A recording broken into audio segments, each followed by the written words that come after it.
we decorated outside a little bit more than we have for the last 11 years.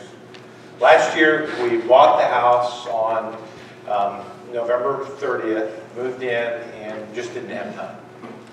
This year, we've got a few decorations, but I sort of kind of got out of the habit of putting lights up on the outside of the house in Montana.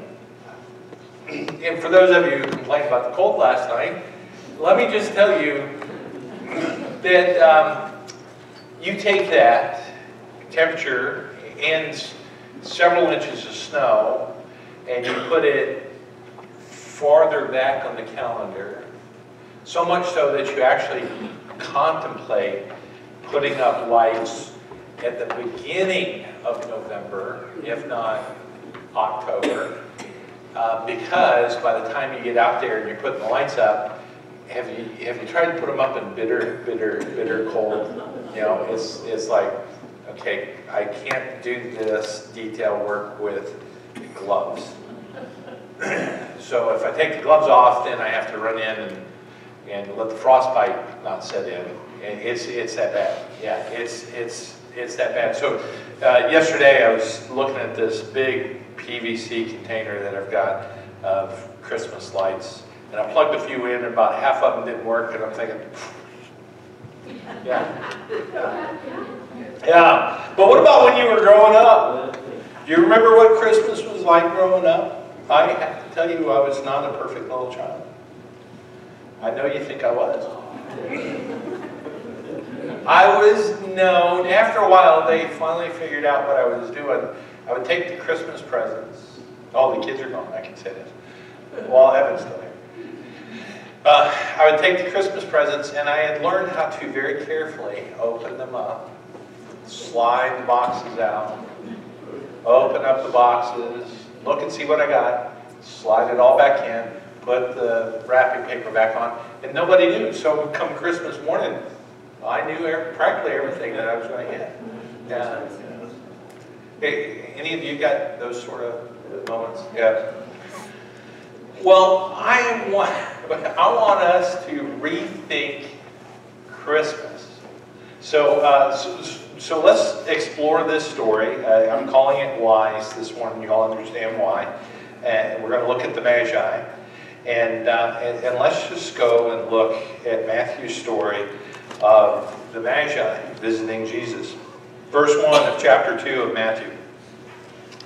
Now, after Jesus was born in Bethlehem of Judea in the days of Herod the king, behold, wise men from the east came to Jerusalem. Now, that's the ESV. Some of your translations will say Magi. And Magi is the correct translation. Wise men, it can mean that. But in those days, Magi were specifically very learned people. You know, you fast forward a few years and they had become astrologers. You know, those are the sort of guys that are reading palms and looking at, at the, signs of the planets intersecting, that sort of thing. But that was not true at this time. They were more astronomers. They truly did look to the heavens. They studied the stars. They looked for signs.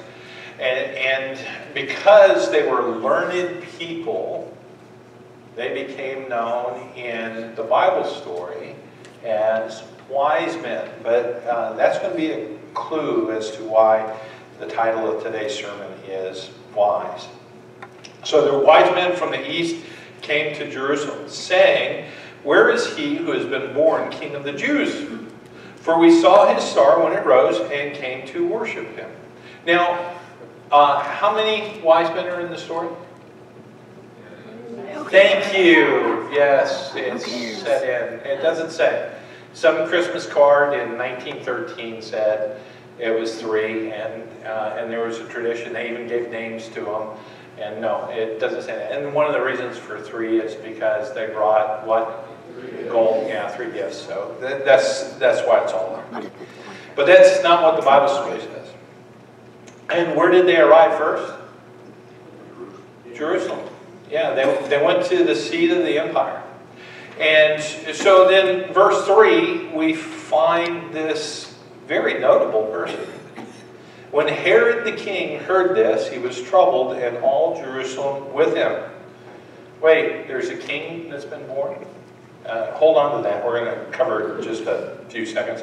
And assembling all the chief priests and scribes of the people, he inquired of them where Christ was to be born. Just imagine it's some major story has leaked to the press. And you choose which White House it was. I don't care. But the White House suddenly goes gaga because this news report doesn't make them look good.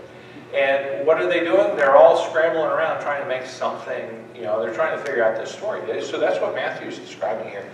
The Magi come from the east. They arrive in Jerusalem. Hey, we came to see the new king. New king? And it's not going well in Jerusalem. Verse 5. They told him, in Bethlehem of Judea, for so it is written by the prophet. And you, O Bethlehem, in the land of Judah, are by no means least among the rulers of Judah, for from you shall come a ruler who will shepherd my people Israel. Now, who's telling this to Herod? The chief priests. You need to be asking a question. There's a problem with timing here for somebody. Things that make you go, Verse 7. Then Herod summoned the wise men secretly and ascertained from them what time the star had appeared. And again, you should be asking the question, Herod? Why secretly? Okay, verse 8.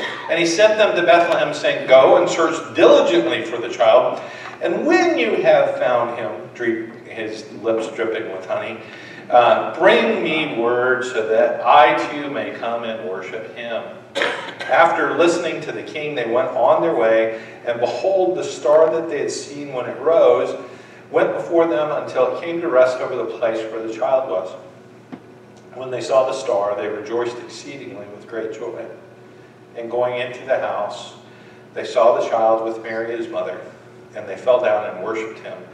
Then opening their treasures, they offered him gifts, gold, frankincense, and myrrh. And being warned in a dream not to return to Herod, they departed to their own country by another way. What's going on?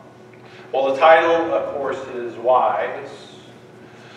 But it is, in this series, What Child Is This? And if you remember, there was a poem that was written, and it became very, very popular. It was set to music, Greensleeves, and so that's a song that we sing nowadays. We haven't sung it yet. Did we sing it this morning? No. Oh, huh. Yeah. What, are we singing it next week? We are singing it. Okay, we're singing it next week. So, what child is this? Is this? But it asks a great question. What child is this? That's what we need to be concentrating on. Here's our problem. Our problem is we get lost in details. I was so busy trying to figure out what I was getting for Christmas and opening up presents. Sometimes I kind of miss what was going on. So, I have for you what is traditionally talked about, and preachers go into great detail about gold. Gold. And that's real gold. My wife needs a Christmas present. Maybe I can sell this. You won't notice it? No, that won't work. Gold, and this is real frankincense. If you came in this morning, you might have noticed the faint little odor in the building. And so I had started burning some frankincense. You smelled it when you came in? Yeah, you guys can look at it afterwards. And myrrh. That's myrrh. Yeah, real myrrh. People go into great lengths to explain, just this story, why the wise men brought to Jesus gold, frankincense, and myrrh. And of course, they're gifts traditionally brought for kings, but some sort of symbolism about the frankincense and the myrrh. Myrrh is used quite often in those days to embalm people with. Why? Because it smelled good, and decaying bodies didn't smell good. So it was a good way to kind of keep the stink down. So that's a little interesting in an ironic sort of way, that to the guy who would die on a cross and be buried in a borrowed tomb, but would resurrect on the third day, that they would bring him embalming material. Frankincense is a perfume, and they use it in perfume still today. It's a base for perfumes. Do you know what frankincense and myrrh really are? Tree sap. Yeah, it's just tree sap. They would take, and kind of like maple. How many people are from New England? You know what maple syrup? Yeah. So same sort of thing. You just cut a slice in the tree branches, and you let the sap fall down and get hard, and then they would harvest it, and then they would sell it for a fortune. So they brought this Christ child a fortune, but that misses, I think it all misses really the point of the story. Let's look at the author. So let's look at Matthew. Let's look at Matthew and just try and figure a few things out about this story. Where does Jesus find Matthew? He is a Jewish person who, by his contemporaries, was considered a traitor.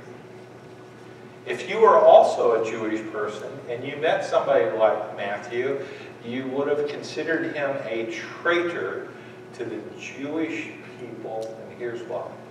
His occupation is, and we don't like these guys, we don't like these guys today. We don't think highly of them, unless they're in our congregation, then we treat them nicely. But he was a tax collector. I tell you the story of in Florida, we had 3 tax collectors. We had 3 IRS agents. Actually, in Albany, Georgia, we also had a retired IRS agent. But the guys we had in our church were the ones who carry badges and guns, and they take down people. This was the sort of IRS agents that I knew. But that was their job. And I kind of liked them. But their occupation, you just kind of, it doesn't sound good, does it? Tax collector. For Matthew, it was even worse. Because here's what the Romans would do. They would come in, they would kill all the people in leadership, other than a select few. They would put their own people that they had handpicked back into leadership, but indigenous people, in this case it was Jewish people, they would put them in leadership. And then they would start to say things like, oh, well, we're the new sheriff in town. We're going to collect taxes, and here's how we're going to do it. Bart can put a bid out, and Gary can put a bid out to be a tax collector. Whoever wins the bid is going to be able to collect the taxes. Now, this is what we want, the Romans. We want X amount of dollars. You guys can pick however much you want. Anything above and beyond that is yours. And so they would gouge people like you would not believe. And that's why the Jewish people would have looked at somebody like Matthew as a traitor to the people. I would say to you that Matthew changed when he met Jesus. And then he takes and he writes the story of Jesus. And he writes the story as a Jew writing to Jewish people. And he tells the story of Jesus. And practically everything Matthew says carries with it a certain amount of irony. No less the story of the wise men. So let's look at a few things. The reaction in Jerusalem. It was kind of interesting what the wise men meet when they get to Jerusalem. They meet Herod, the king. Herod was a prince of a fellow. Herod the Great was one of the nicest people on the planet Earth ever. Not. That was, they paid me money to say that. Because Herod the Great was one of the most infamous murderers in the history of the world. He did some great things for the Jewish people. He was the greatest builder in their history, even in comparison to Solomon. So a lot of the artifacts that we have today, were because Herod just had this massive building program. So good stuff, but then they came at a price. He was just a tad on the paranoid side. He had 2 sons and a wife killed because he thought they were after his throne. And there was a standing order that when he died, 3,000 leading Jews, and they had them named, they would pick 3,000 leading Jews in the country, and they would round them up, and on the day Herod would die, they would execute all 3,000. It didn't happen. Thankfully, there was somebody who said, oh, please, he's dead. Let's just get this over with. And they didn't do it. But they would round up those 3,000 people and kill them because Herod inherently knew he was not liked, but he wanted the people to mourn when he died. So he had that standing order that the nation of Israel would mourn his death. Not because he died, but because 3,000 people died. Does that sound rational to you? So Herod hears about this king, and he doesn't take it well. The wise men figure it out. They see this is going on. They're saying, we're not going back that way. We're not going to do as the king said and just let him know where this child is. And we know where part of the rest of the story goes. What does Herod order? He orders that in Bethlehem the young males are killed, right? And just to let you know, numbers, Bethlehem was only about 5 or 6 miles away from Jerusalem. And a little town, maybe 350 people. So if you do the math, the boys under 2, it was probably just a handful. It was still grotesque. It was horrible. It was bad. But it wasn't like hundreds or thousands of little boys died on that day. But that's the sort of guy Herod is. So this child was a threat to Herod, and he's out to just solve that problem. But did you pay attention to the religious leaders? Did you? Now, well, pay attention to the Magi and compare them to the religious leaders. The religious leaders are Jews. What did they have? They had the Old Testament. They get these wise men, these Magi from the east. And by the way, how do we know they're from the east? Well, number one, the text says they're from the east. But the 2 spices in particular come from Arabia. As much as you could have some sources in Ethiopia, but they came from the east. They were Gentiles.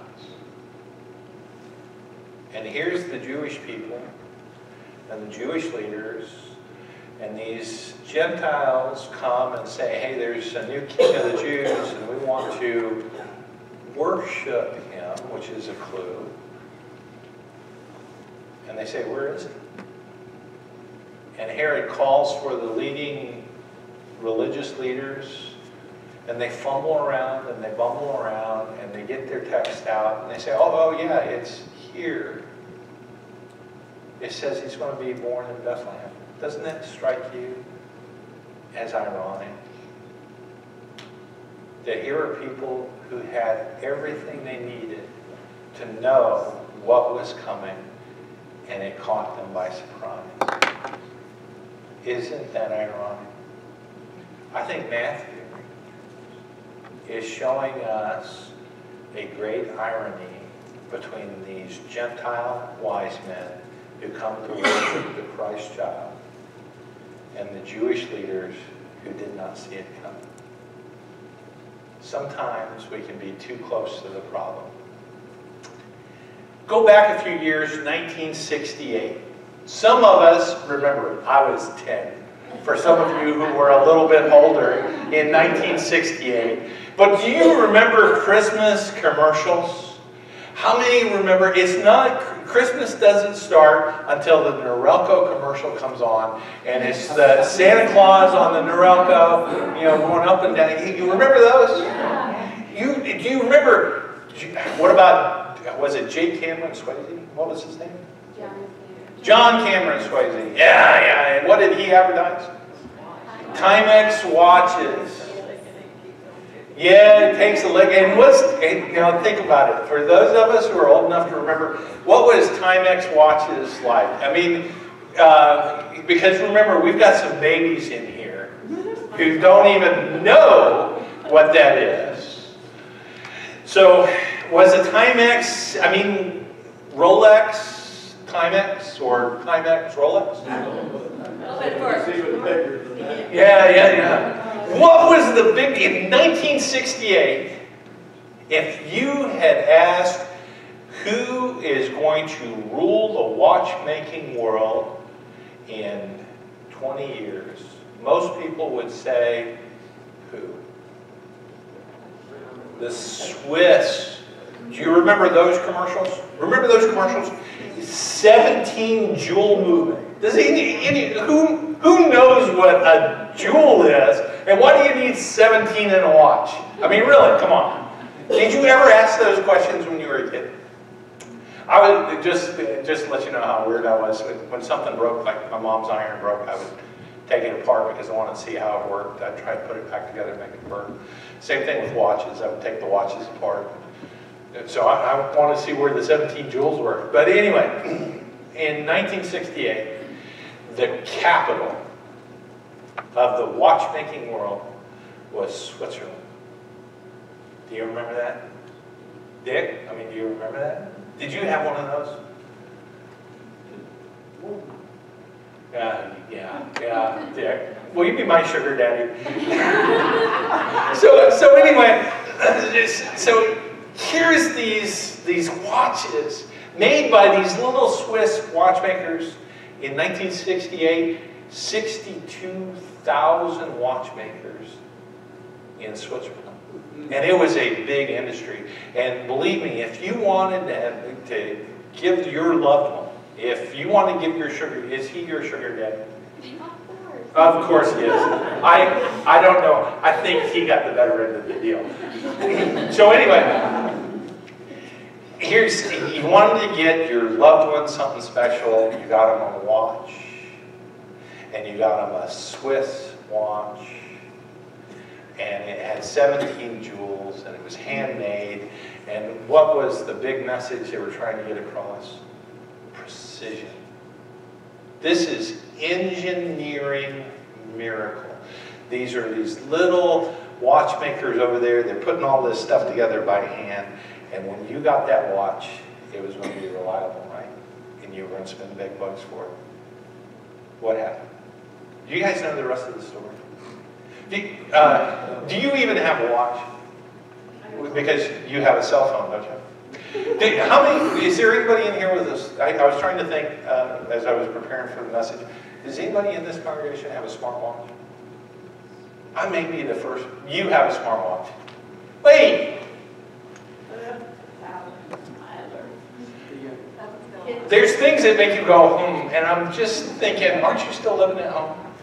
But we'll cover that. That's another show. Yeah, we got to talk to you, boy. So anyway,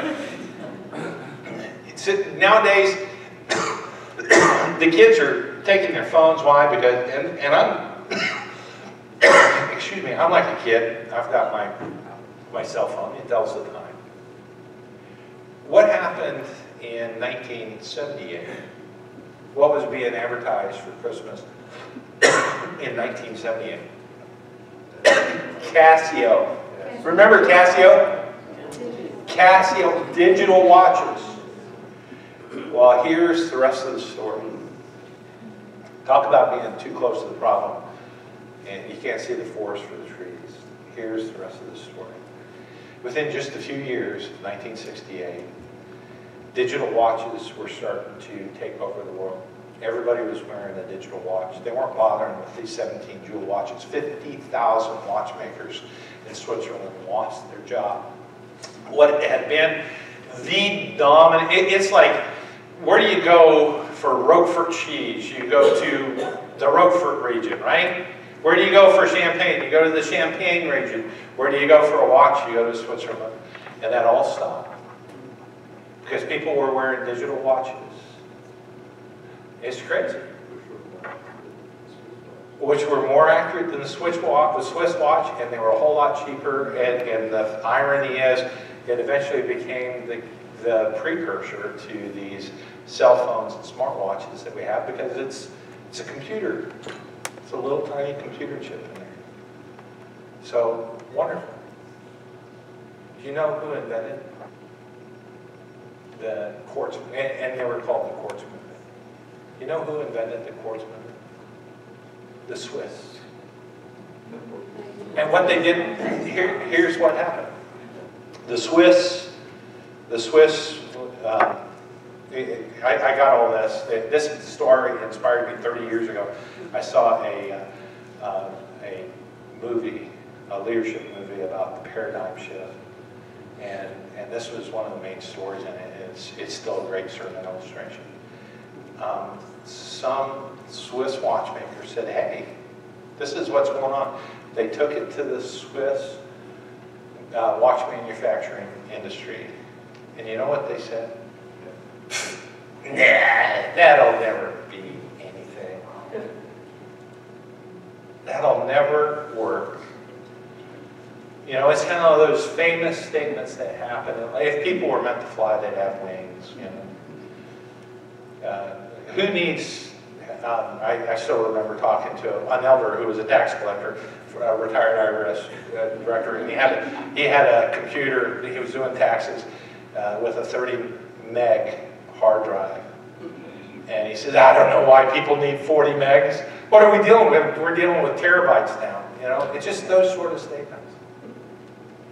Well, that's what Matthew is trying to teach us here. It's that same sort of facepalm, stupid, how could you miss this sort of story? And Matthew is saying, here's the Jewish leaders, and they had the biblical text, and God had been talking about Jesus through the entire Old Testament. He had been prophesying. Do you remember where the first prophecy of Jesus is? Go back to the garden story, and Jesus is prophesied in the garden. And all through the Old Testament, that's all the Old Testament really talks about is Jesus, Jesus, Jesus. I mean, it doesn't always call him Jesus, but it's just talking about the Messiah who's coming. And then all of a sudden you fast forward and here's this Christmas period, this first Christmas, and these Gentile worshipers come up and they head to Jerusalem, the seat, the actual bedrock, the foundation of the Jewish belief system, and went to the experts, and they see this corrupt king, and they say to the king, hey, we came to see the king who's been prophesied. They didn't talk about any biblical text, by the way. They just saw some signs. That's the other beauty of what's happening here. We don't know how they knew.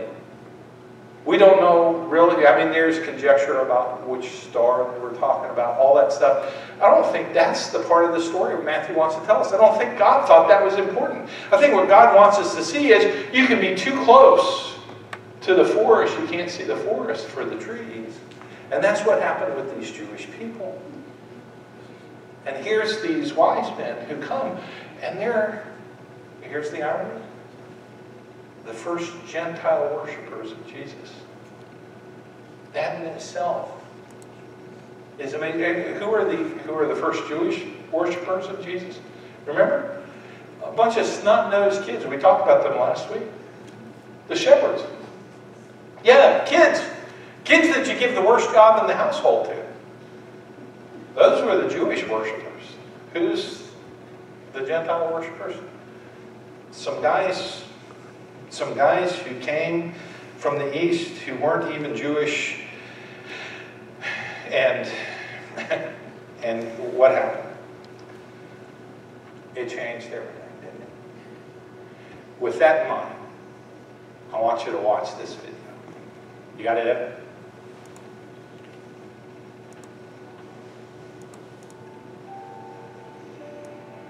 What child is this? Yes. Yes. That is the question. That has always been the question. What child is this? That single question was the driving force behind our lengthy journey, we had to figure out what child is this? What child is this? Yes.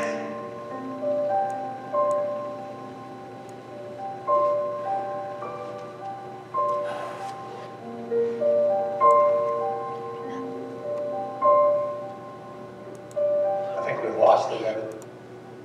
Oh, that was the end of it. Play it again. No, There's a whole lot more to it.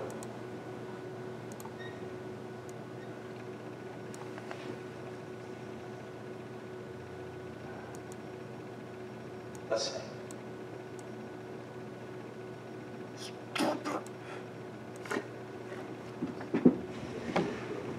Yeah, really. Here. It's too big.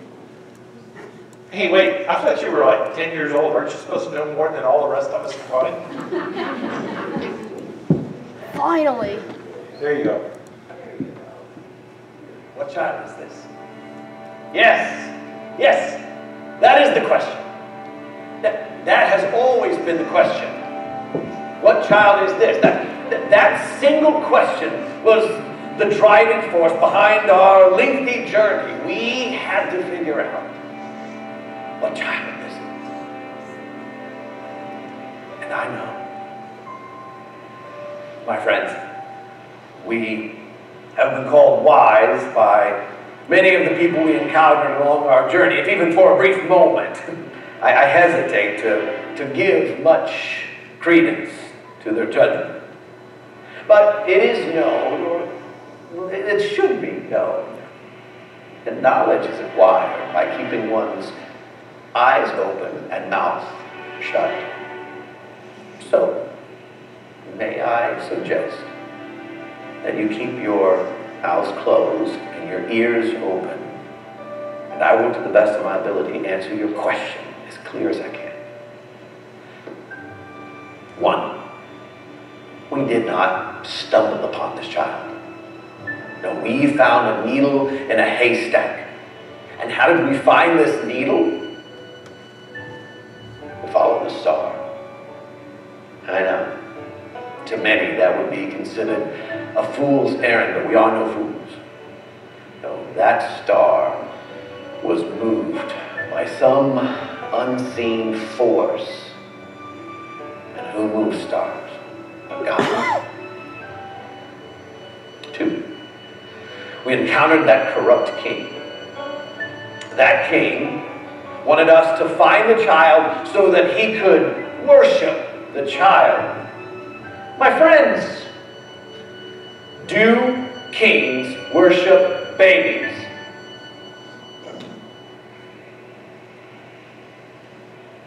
No. Kings defend their thrones. And that king, that Herod, is a ruthless and cruel despot. It does not take a wise man to discern that. And that king felt that this child was a threat. And mark my words,